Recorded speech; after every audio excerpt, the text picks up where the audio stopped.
Saludos a todos. Les deseo un futuro muy bueno. Vamos a continuar con la serie que estamos estudiando, Primera de Juan, capítulo 4. Vamos a analizar hoy el versículo 13 y el versículo 14. Y dice así: en esto conocemos que permanecemos en Él y Él en nosotros, en que nos ha dado de su Espíritu. Versículo 14. Y nosotros hemos visto y testificamos que el Padre ha enviado al Hijo, el Salvador del mundo. Esta serie que estamos estudiando de Juan, esta epístola, tiene como propósito principal que el creyente venga y mida su fe, a ver si tiene una fe aprobada o es una fe reprobada. No es suficiente que uno diga, no, yo soy cristiano porque yo levanté la mano en una campaña evangélica, yo recibí a Cristo, no, pues yo voy al templo, yo canto muchas alabanzas, yo voy cada domingo. Eso no es suficiente, Este libro nos presenta, es la caña de medir nuestra fe. Este libro nos dice y nos compara, te pone las propiedades y los síntomas de una persona salvada, una persona regenerada y nacida de nuevo, y lo tienes que compararte tú a ver si tú tienes los síntomas de la vida o tienes todavía los síntomas de la muerte, porque mucha gente se engaña. Jesucristo dijo que primero entran las rameras, las prostitutas, los homicidas, los ladrones, que los religiosos. Entonces el hecho de estar envuelto en alguna religión te da una excesiva confianza que a lo mejor es falsa. Por eso necesariamente uno tiene que tener mucho cuidado de pensar que a lo mejor tú eres salvo. No sabes si Cristo te salvó, porque cualquiera puede decir, yo recibí a Cristo. Cualquiera te puede decir, acepta a Cristo en tu corazón, pero esa no es la recomendación del Evangelio. La recomendación del Evangelio es arrepiéntase. Si tú te arrepentiste con todo tu corazón de tus pecados, ¿verdad?, y quieres un cambio de vida, si tú deseas con lo profundo de tu corazón un cambio de vida, si tú ya no estás conforme con tu vida que estás llevando y necesitas un cambio de vida y la palabra te ha llevado a ese extremo, a ese punto, entonces puedes tú tener un cambio. Pero la gente primero tiene que recibir a Jesucristo y primero tiene que escuchar el mensaje de amor de Jesucristo y después toma la decisión si se compromete con Cristo, porque el compromiso con Cristo es dejar padre, madre, todo. Cristo se convierte en tu prioridad y tú vas a empezar a padecer, porque la vida del cristiano es una vida de servicio, ¿verdad? Tiene uno que servir al prójimo, tiene uno que servir al hermano, tiene uno que dar su vida por el hermano si es necesario. Ese es exactamente lo que Dios exige. La vida cristiana no es para un inconverso. Un inconverso jamás podría llevar esa vida.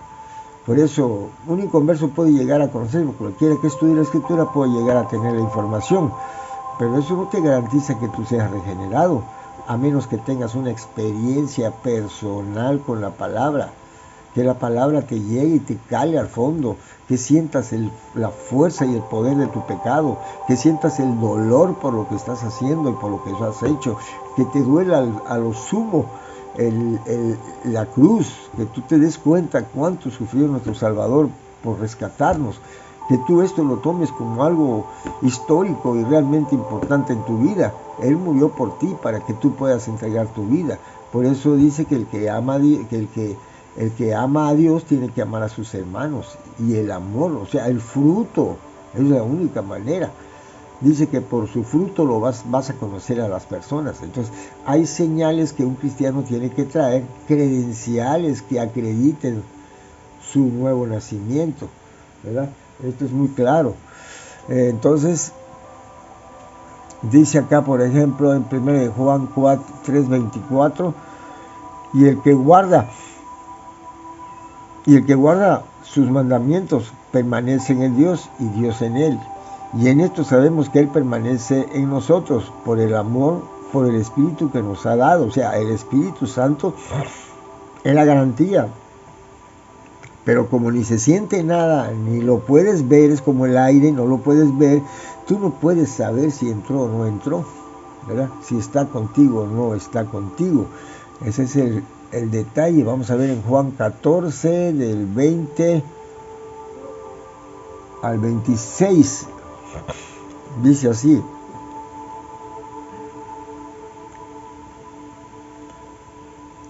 en aquel día vosotros conoceréis que yo estoy en mi Padre y vosotros en mí y yo en vosotros. El que tiene mis mandamientos y los guarda, ese es el que me ama, y el que me ama será amado por mi Padre, y yo le amaré y me manifestaré a él. Le dijo Judas, no el Iscariote: Señor, ¿cómo es que te manifestarás a nosotros y no al mundo? Respondió Jesús y dijo: el que me ama, mi palabra guardará, y mi Padre le amará, y vendremos a él y haremos morada con él. El que no me ama no guarda mis palabras que habéis oído. La palabra que habéis oído no es mía, sino del que me envió. Os he dicho estas cosas estando con vosotros, mas el Consolador, el Espíritu, a quien el Padre enviará en mi nombre, Él os enseñará todas las cosas y os recordará todas las cosas que yo os he hablado. Esto es muy importante. Cuando habla aquí de sus mandamientos, lo primero que dicen muchas personas, ¿verdad?, que se refiere a la ley, que se refiere a la Torá, que se refiere al Sabbat. No se refiere a eso.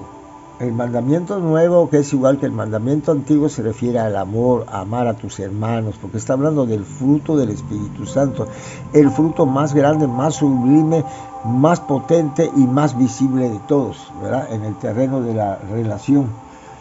Tenemos acá en 1 Corintios 2:12, dice lo siguiente: y nosotros os hemos recibido, y nosotros no hemos recibido el Espíritu del mundo, sino el Espíritu que proviene de Dios, para que sepamos lo que Dios nos ha concedido. Y entonces acá hay una serie de síntomas. 1 Corintios 3, del 16 al 17, dice así: ¿no sabéis que sois templo de Dios y que el Espíritu de Dios mora en vosotros? Si alguno destruye el templo de Dios, Dios le destruirá a él, porque el templo de Dios, el cual sois vosotros, santo es. Tiene que haber santidad en este cuerpo. Tenemos que vivir una vida de santidad. 1 Corintios 6:19 dice lo siguiente: ¿o ignoráis que vuestro cuerpo es templo del Espíritu Santo, el cual está en vosotros, el cual tenéis de Dios, y que no sois vuestros? También es otra forma, cómo tratas tu cuerpo. Si fumas, si tomas, si te drogas, si no tienes cuidado con lo que comes, si con la obesidad estás destruyendo poco a poco tu cuerpo, si con tus emociones estás destruyendo tu cuerpo, porque las emociones negativas, las emociones que pertenecen al cuerpo de la carne, a este mundo, van aniquilando tu cuerpo poco a poco, porque la paga del pecado es la muerte, y la muerte viene precisamente por el cuerpo, ¿verdad? Y nos pasamos al versículo 14: y nosotros hemos visto y testificado.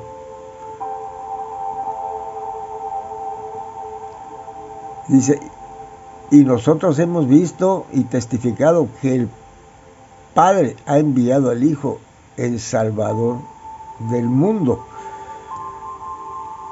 El mejor testimonio, la mejor muestra de la verdad es la que tiene la Escritura, porque porque los apóstoles le escribieron, a los apóstoles y los profetas, y sobre los apóstoles y los profetas, según Efesios, está fundamentada la fe del cristiano.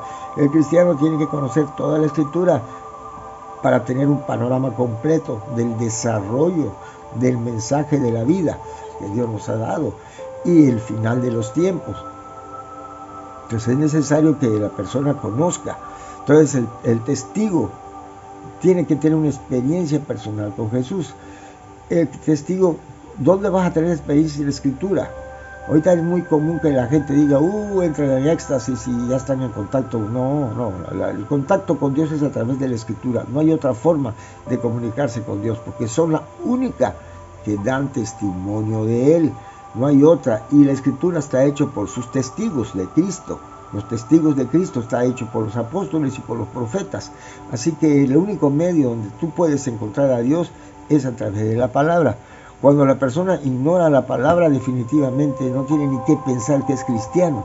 Si no le gusta la Escritura, no es cristiano, ¿verdad? No puede ser que sea una persona que aborrece la palabra de Dios, porque tú no puedes amar a Dios y aborrecer su palabra. La palabra de Dios es Dios, y cuando la palabra te habla, te está hablando al Creador. Y si tú menosprecias lo que te está diciendo, si tú no le interesas, si para ti no es prioritario la palabra de Dios, entonces déjame decirte, mi hermano, que estás todavía en el imperio de la muerte. Y de ahí no vas a salir si no te arrepientes, ¿verdad? Tenemos aquí algunos versículos. Primera de Juan 1:3, del 1 al 3, perdón. Dice así: lo que era desde el principio, lo que hemos oído, lo que hemos visto con nuestros ojos, lo que hemos contemplado y palparon nuestras manos tocante al verbo de vida, porque la vida fue manifestada y la hemos visto y testificamos y os anunciamos que la vida eterna, la cual estaba con el Padre y se nos manifestó. Lo que hemos visto y oído, eso os anunciamos, para que también vosotros tengáis comunión con nosotros, y nuestra comunión verdaderamente sea con el Padre y con su Hijo Jesucristo. Cuando nosotros incursionamos en la vida de Zacarías, estamos entrando en comunión con Zacarías. Cuando incursionamos en la vida de Pablo, estamos entrando en unión, en convivencia con Pablo, y con Pablo junto con el Verbo y con el Padre. Entonces entramos en una misteriosa pero extraordinariamente sobrenatural coinonía entre Dios y sus discípulos, ¿verdad? Esto es muy importante, mis hermanos, esto es muy importante. Dice acá en 1 Juan 5:9: si recibimos el testimonio de los hombres, mayor es el testimonio de Dios, porque ese es el testimonio con que Dios ha testificado acerca de su Hijo. Vemos cómo él viene hablando. Juan 1:14 dice: y aquel verbo fue hecho carne y habitó entre nosotros, y vimos su gloria, gloria como del unigénito del Padre, lleno de gracia y de verdad. Son dos cosas en las que Jesucristo abunda. Juan 3:11: de cierto digo, que lo que sabemos hablamos, y lo que hemos visto testificamos, y no recibís nuestro testimonio. El que rechaza la Escritura, el que menosprecia la Escritura, el que la tiene en poco, el que no la busca, es una persona que está rechazando el testimonio de los discípulos de Cristo, de los apóstoles y de los profetas. Se encuentra en el imperio de la muerte, no ha nacido de nuevo. Ojo con esto. No cualquiera que me diga Señor, Señor, entrará al reino de los cielos. Y muchos son llamados, pero muy pocos los escogidos. Así que mis hermanos, mis oyentes, tengan mucho cuidado con lo que creen de sí mismos. Si creen que tienen una fe, que son salvos, no. Tienen que ver primero los síntomas de una persona salva. El que ama, eso lo vimos la semana en el estudio anterior. El amor es la base. El que ama ha cumplido la ley, ¿verdad? Donde el amor es el cumplimiento de la ley, ¿verdad? Y el que cumple la ley alcanza la redención. Cristo cumplió la ley por nosotros y nos regaló la redención. Así que nosotros podemos cumplirla en el terreno del amor. Así que esto es importantísimo. Juan 3:32 dice así: y lo que vio y oyó, esto testificó, y nadie recibe su testimonio, ¿sí? Y aquí está, por ejemplo, aquí en Juan 3:34 dice, porque el que Dios envió, las palabras de Dios habla, pues Dios nos da el Espíritu por medida. El Espíritu Santo viene en su total y plenitud forma, entra a tu vida y de ahí empieza a producir en ti los efectos que necesitas, el recurso que necesitas para que puedas empezar a inclinar tu corazón hacia las Escrituras y puedas empezar a percibir la gloria de Dios en tu vida y pueda eso ir produciendo en tu vida cambios sustanciales de vida. Este es el punto, mis hermanos. Este es el punto. Juan 5, del 36 al 37, dice lo siguiente. Mas yo tengo mayor testimonio que él de Juan, porque las obras que el Padre me dio para que cumpliese las mismas obras que yo hago, dan testimonio de que el Padre me ha enviado. También el Padre que me ha enviado ha dado testimonio de mí. Nunca habéis oído su testimonio ni habéis visto su aspecto. La gente que rechaza la Escritura no recibe el testimonio de Dios, no recibe el testimonio de los apóstoles y jamás ha visto su rostro ni jamás lo verá. Esta es la tragedia más grande de mucha gente, que en ese día le dirán, Padre, pero si yo en tu nombre iba al templo, si yo en tu nombre, Señor, hice esto, si yo en tu nombre saqué demonios, si yo en tu nombre hice sanidades, si yo en tu nombre tenía una congregación grandísima, si yo predicaba, Señor, y si no te conozco, hacedor de maldad. Esto va a ser la parte más frustrante de una cantidad de miles y miles y miles y millones de personas que creen que por estar en el templo y por llevar un evangelio light y por estar llevando una vida muy superficial, ¿verdad?, espiritualmente hablando, van a tener entrada al reino de los cielos. Dios me lo bendiga, mis hermanitos.